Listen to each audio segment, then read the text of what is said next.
Bonjour tout le monde. Donc aujourd'hui ça va être en dessous de la voiture qu'on va s'occuper de changer le filtre à gasoil. Enfin carburant plutôt, pardon. Gasoil c'est diesel. Alors ici, vous voyez donc là on avait fait le filtre On avait fait la vidange d'huile moteur. Et en fait nous ce qui va nous intéresser c'est à ce niveau là. Il est là le filtre à carburant que je vais changer. Donc on va remplacer ça tout de suite. Donc comme d'habitude je me sens jamais en sécurité sous une voiture. J'ai fait un peu le psychopathe. Chandelle, cric, chandelle et un pare-pain avec des briques. Comme ça vraiment si tout tombe, moi je suis quand même beaucoup plus en sécurité. Parce que je sais pas si vous allez voir, je suis vraiment en dessous de la voiture quoi, complètement. Voilà, bon allez, enfin bref. Donc ici il y aura deux vis à démonter, une ici et une là. Donc une vis ça sera une douille de 8. Donc je sais pas si je vais pouvoir filmer ça en même temps. Donc ce qui va nous permettre en fait de retirer le cache qui est là. Donc le petit cache noir. Voilà.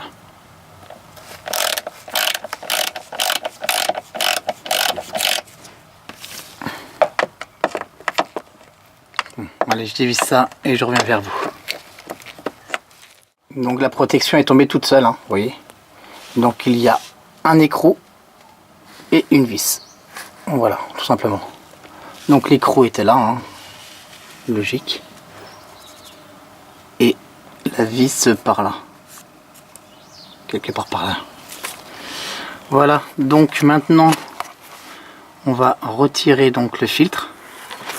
Pour ce faire là il y a des colliers.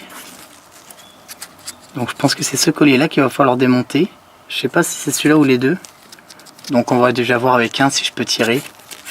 Là il n'y a rien qui gêne. Et alors attendez, je me déplace.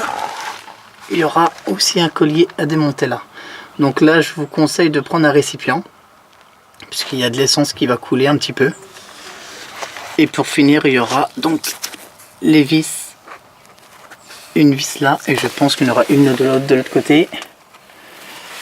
Si j'ai refilmé, non. Donc il n'y aura qu'une vis de ce côté là à dévisser. Et là c'est même pas une vis, c'est un écrou. Donc voilà. Donc on va faire ça à fur et à mesure quoi. Dès que j'ai dévissé des vis, je ferai un point avec vous. Allez c'est parti. Bon pour ma part il y a eu très peu de... Vous voyez il y a eu quelques gouttes qui est tombées d'essence, de carburant, donc il n'y a pas grand chose.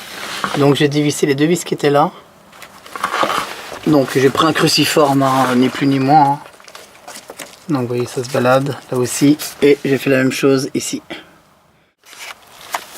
Donc là, on va essayer de déboîter cette petite partie là.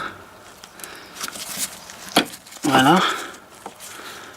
On va essayer de mettre une rallonge avec un écrou, avec une douille pardon, pour dévisser cette vis qui est là. Donc ici ça va être une douille de 10.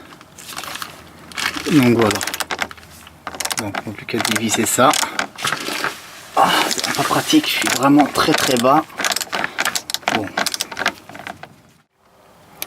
Donc ensuite je vais donc essayer d'écarter cette barre là et de descendre la partie qui soutient le filtre. Donc c'est venu quasiment tout seul, hein. On force un petit peu hein, quand même.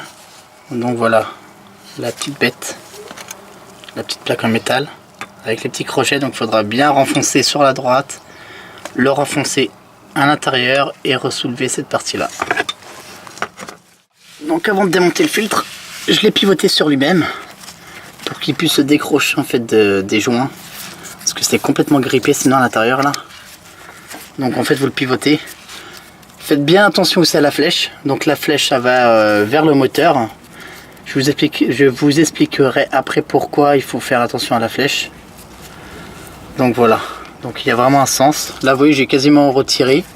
Donc vous vous aidez avec la main gauche et vous tirez cette partie là avec la main droite. Sans trop forcer parce que c'est quand même du métal, j'ai pas envie que ça pète. Hein.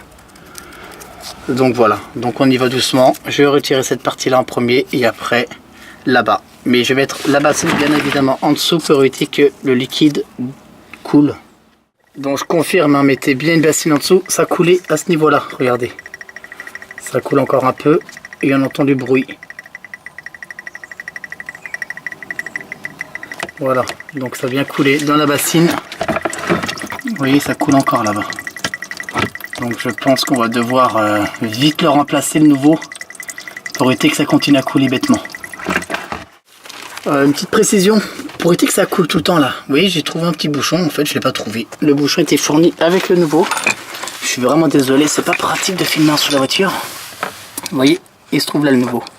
Il y avait un petit capuchon ici, donc je l'ai récupéré, je l'ai mis sur l'ancien. J'en ai un autre ici. Et là, vous voyez, il y a bien une flèche. C'est ce que je vous disais tout à l'heure. Donc la flèche, elle était vers le moteur. Donc on va devoir remettre donc le filtre comme ça. Donc l'ancien est démonté.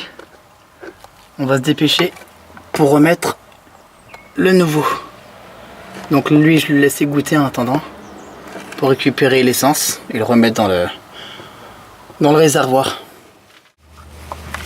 Voilà, bon bah je suis content, hein. Je pensais vraiment pas y arriver parce que je pensais que c'était plus compliqué que ça en fait, à changer.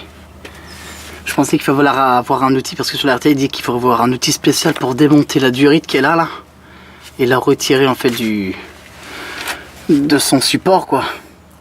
Donc vous voyez, c'est très bien mis, j'ai mis la flèche visible pour que la prochaine personne qui veut changer ça ou moi-même puisse me rappeler. Et j'ai pas encore vissé les colliers. Là on les voit, ils sont encore tout souples hein. Voilà, allez on resserre tout ça avec un petit cruciforme et après c'est bon. Donc une fois que c'est serré, serrez bien hein, parce que ça sert, c'est des durites d'étanchéité hein. Faut pas que ça coule hein, l'essence hein. Sinon vous êtes bon pour démonter la plaque hein, et puis bon bah vous revisser, mais bon c'est un peu embêtant. Voilà, donc n'hésitez pas à bien revisser hein, forcer. Voilà, donc plus qu'à remettre la plaque qui est là, on remet la vis et puis je pense que c'est tout hein. Et puis évidemment remettre la petite barre qui est ici là dans son encoche qui sera ici. Voilà, allez c'est parti. Bon voilà, donc là l'écrou a été remis, la barre aussi. Il ne manque plus qu'à remettre le cache noir de protection pour protéger en dessous du filtre à carburant et puis c'est tout bon. Bon bah voilà, c'est ici que s'achèvent les derniers travaux de la E36 hein. Maintenant direction contrôle technique, voir si tout est ok. Bon bah j'espère que cette vidéo vous aura plu. Moi je vous dis à très bientôt et puis ciao.